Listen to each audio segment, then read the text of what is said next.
ചന്ദ്രനിലേക്ക് വരെ മനുഷ്യൻ വിനോദസഞ്ചാരം ആരംഭിക്കാനുള്ള ഒരുക്കത്തിലാണിപ്പോൾ.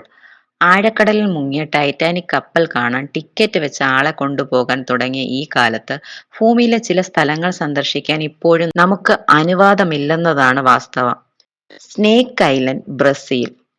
ബ്രസീലിലെ ഈ അപകടകരമായ ദ്വീപ് അതിന്റെ പേര് പോലെ തന്നെ ഉഗ്രവിഷമുള്ള ആയിരക്കണക്കിന് പാമ്പുകളുടെ ആക്രമണം കാരണം വിനോദസഞ്ചാരത്തിന് നിരോധനം ഏർപ്പെടുത്തിയിരിക്കുന്ന സ്ഥലമാണ്.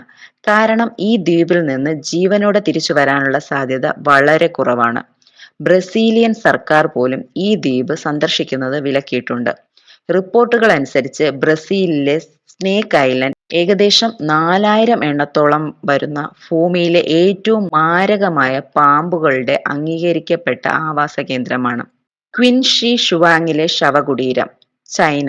ചില സിനിമകളിലും ഡോക്യുമെന്ററികളിലുമെല്ലാം ഈ ഗംഭീര സ്ഥലം നമ്മൾ കണ്ടിട്ടുണ്ടാവും. പക്ഷെ അവിടെ പോയി നേരിട്ട് കാണാനാകുമെന്ന് കരുതരുത്.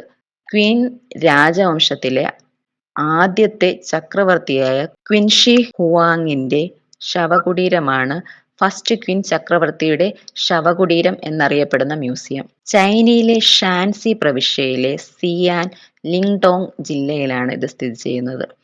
ചൈനയുടെ ആദ്യ ചക്രവർത്തിയായ ക്വിൻ ഷി ഹുവാങ്ങിന്റെ പുരാതന ശവകുടീരം ഇന്നും തുറക്കാൻ ഗവേഷകർ മടിച്ചു നിൽക്കുന്നതിനാൽ അത് നിഗൂഢതയിൽ തുടരുകയാണ്. കൂടുതൽ ഗവേഷണങ്ങളിലേക്ക് കടന്നാൽ ശവകുടീരത്തിന് എന്തെങ്കിലും കേടുപാട് സംഭവിക്കുമോ എന്ന ഭയത്താൽ ഇന്നും അത് തുറന്നു നോക്കിയിട്ടില്ല. നിഹാവു ദ്വീപ്, USA. ഏകദേശം 160 നിവാസികൾ താമസിക്കുന്ന നിഹാവു ദ്വീപിലേക്ക് ബാഹ്യ വ്യക്തികളുടെ പ്രവേശനം കർശനമായി നിരോധിച്ചിരിക്കുകയാണ്.